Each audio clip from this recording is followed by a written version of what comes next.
The workhouses in Ireland were terrible places to live. Cold, dirty, with poor dietary and harsh treatment if you broke the rules. But poor people were not forced to enter. In fact, one of the reasons conditions were so bad was to keep poor people away and minimise the costs of running the workhouse.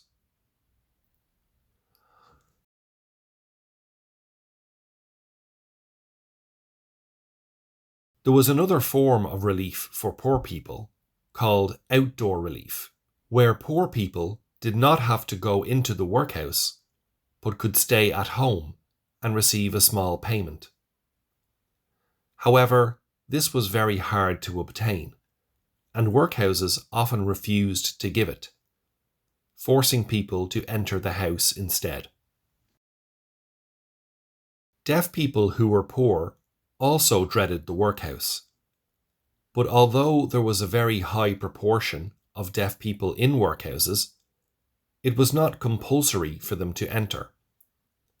Sometimes they protested strongly, and nothing could make them go in. Anne Hamilton was one of at least 4 siblings in Dundalk. She was deaf and uneducated. Their parents had died by 1868, and they were in dire circumstances.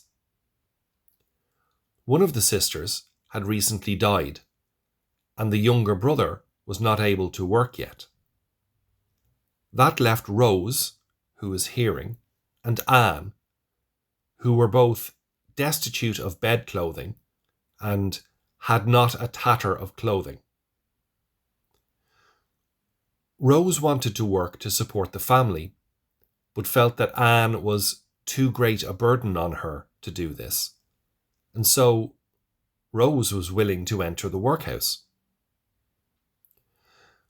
The workhouse relieving officer, McCann, wanted to facilitate this, but there was one obstacle: Anne, who positively refused to enter the workhouse, despite McCann trying his best to persuade her.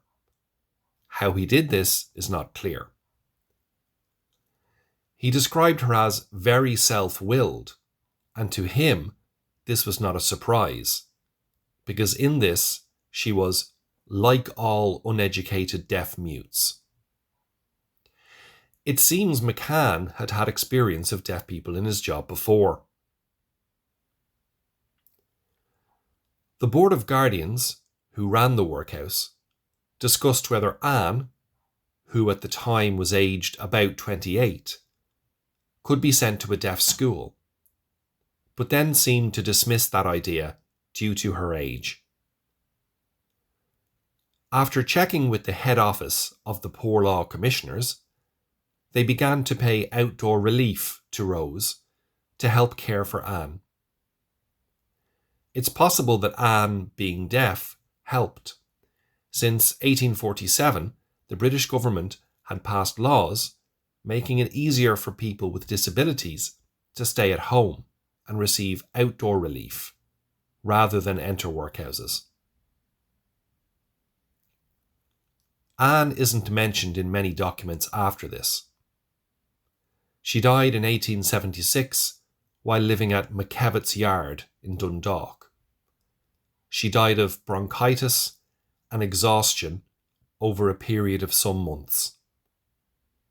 Her occupation on her death certificate was listed as deaf and dumb pauper. While she died poor, it was still clear that she managed to stay out of the workhouse and did not die behind those institutional walls.